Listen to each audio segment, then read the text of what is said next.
Hello everyone, welcome back to my YouTube channel Polka Dot House, and today I will show you how to draft a notch collar and lapel.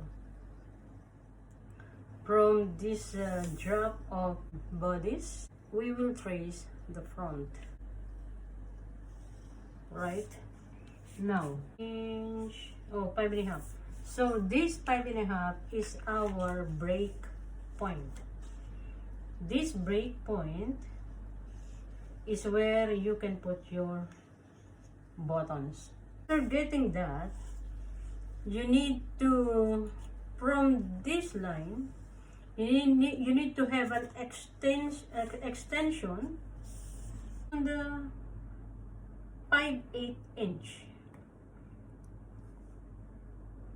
So let's make a line. So this is the 5/8.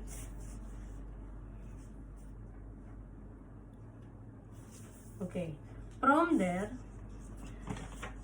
we will make a straight line going to the shoulder, but we need to make a roll line. To have a roll line from this point, go out by 1 inch. So this is your roll line. So from that extension and to the break point, from here to there, put a straight line. Alright, that roll line, fold it straight until the break point. Alright, so straight.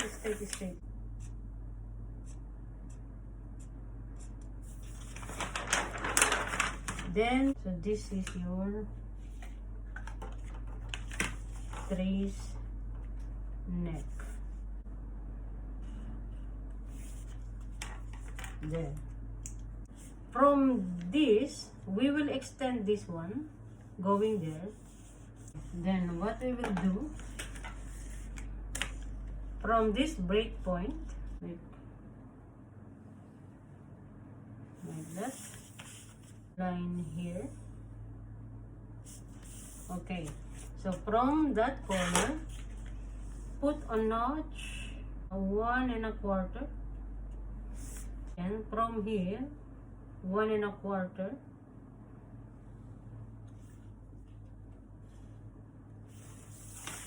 So 1 1/4. Then we will trace the actual collar. From here, extend around a 3/8 inch. Okay, and make this one straight. From here, we need to measure the center back neckline. So our center back neckline is 3 3/8, and 3/8 is here. Alright, from here out again by 1/4 or 1/2 centimeter, and blend this one. So this one become curve. Okay, there. From that point, you need to square this like that. Alright, this roll here is 1 inch. Alright, so that 1 inch roll collar plus another 1 inch plus 1/4. That 1/4 is extra. So when the collar roll, it will cover the stitching, the seam in the back. So when it roll, it cover the back seam. This is now 2 1/4 inch. 2 1/4. So 1, 2 and 1 port, 2 and 1 port, 2 and 1 port. So 2 and 1 port, 2 and 1 port until it becomes straight there. Connect to that point. So it will become like this. So let's connect to that and continue there. So this now your back collar. So after that, we will fold this one. We will fold again this.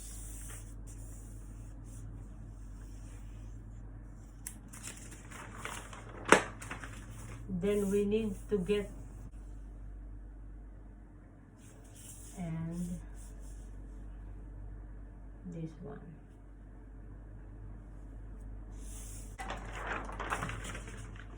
From here, we will trace the collar and then lapel.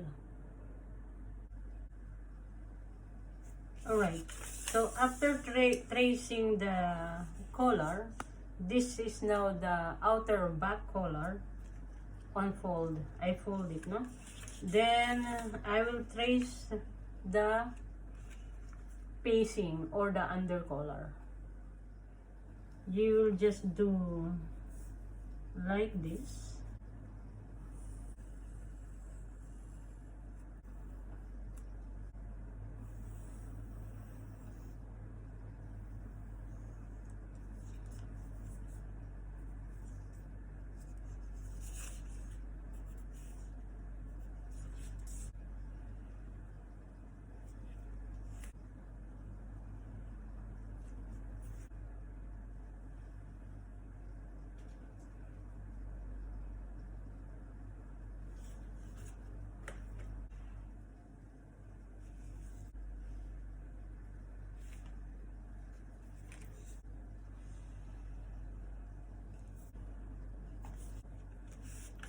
Alright. Now,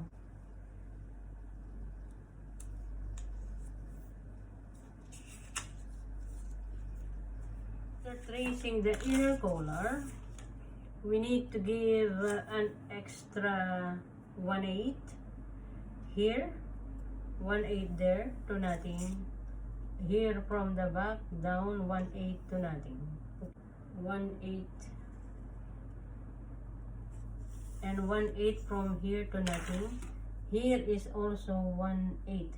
Here, what you should do, example this one, okay,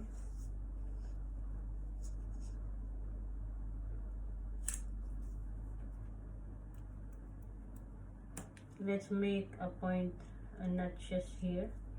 From there, just go like that and make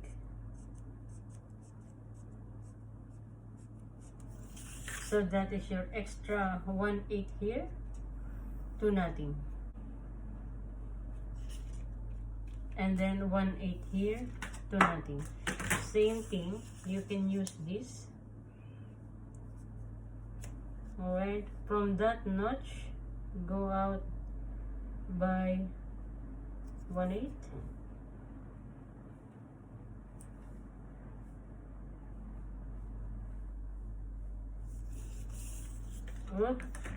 So this is the under collar. Center that. And I will trace to you the lapel, and then we will check this one in a piece of material to check. Alright, now we will trace the lapel. That shoulder, we can get the center.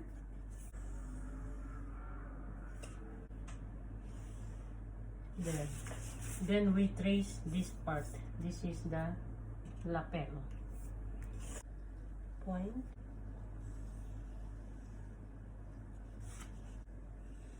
And then That is the center front grain.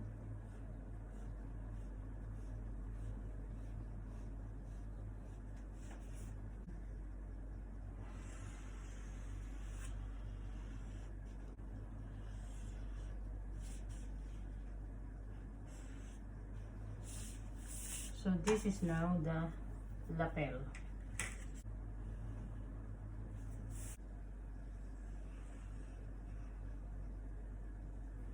Okay, so this is it.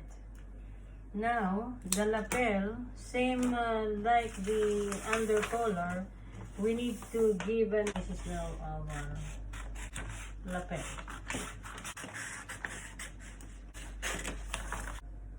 So, cut like that.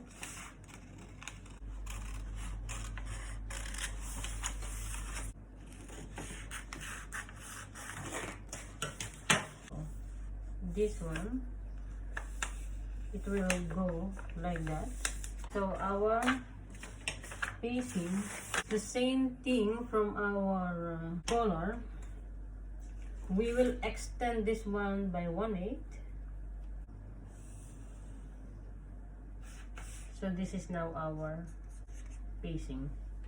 We will cut in that blue line. Okay, that's facing like that. This is the finishing for that collar inserted or stitched here.